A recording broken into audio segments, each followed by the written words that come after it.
আসসালামু আলাইকুম। এখন আপনারা যে কয়েনটি দেখতেছেন সেটা হচ্ছে ভারতের 1 রুপি কয়েন ১৯৮২ সালের দিকে এবং এইসব কয়েনগুলো এইচ লেখা আছে নিচে দেখতে পারবেন। এই কয়েনগুলো নিয়ে অনেকটা বিভিন্ন তথ্য ছড়ানো হয় যে এগুলোর মূল্য লাখ টাকা, কোটি টাকা। আসলে কি ২০২৫ সালের দিকে এই কয়েনের মূল্য লাখ বা কোটি টাকা হবে কিনা, কতটুকু সত্য এবং কীভাবে এইসব কয়েনগুলো বিক্রি করতে পারবেন সেই বিষয়ে আজকে আলোচনা করব। তো ভিডিওর শুরুতেই আপনাদের আগে মূল্য সম্পর্কে একটি ধারণা দেওয়া যাক। এই কয়েনগুলো বর্তমানে সর্বোচ্চ হলে আপনারা ৪০০, ৫০০, কেউ ১০০০ টাকা বিক্রি করে থাকে।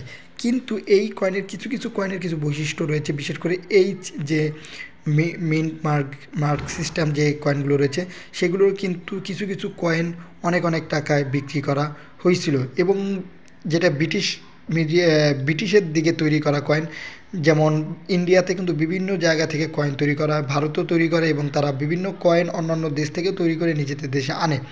এরকম একটি কয়েন, এই কয়েন এরকম একটি লাল কালারের কয়েন ছিল, সেটি একটি নিলামে প্রায় ইন্ডিয়ান রুপিতে প্রায় ২.৫ লক্ষ টাকার একটি নিলাম উঠেছিল, বা ৪ লক্ষ টাকার মতো এরকম আর কি। কিন্তু এটা যদি বাংলাদেশি টাকায় যদি কনভার্ট করেন তাহলে দেখতে পারবেন আপনার ৩.৫ লাখ থেকে ৬ লাখ টাকার মতন ছিল।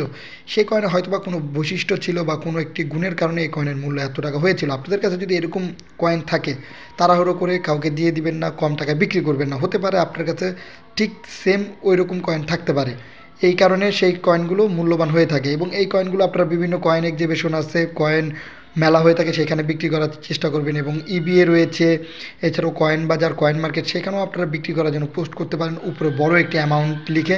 আশা করা যায় যদি এরকম অ্যামাউন্ট লিখে দেন অনেক টাকা বিক্রি করতে পারবেন। এছাড়াও বিভিন্ন সময় এই কয়েনগুলো নিয়ে বিভিন্ন সময় গুজব ছড়ানো হয় যে এগুলো লাখ টাকা, কোটি টাকা, বিভিন্ন লোক বলে যে আমরা কিনে নিতেছি, বা একটু সাবধান হবেন।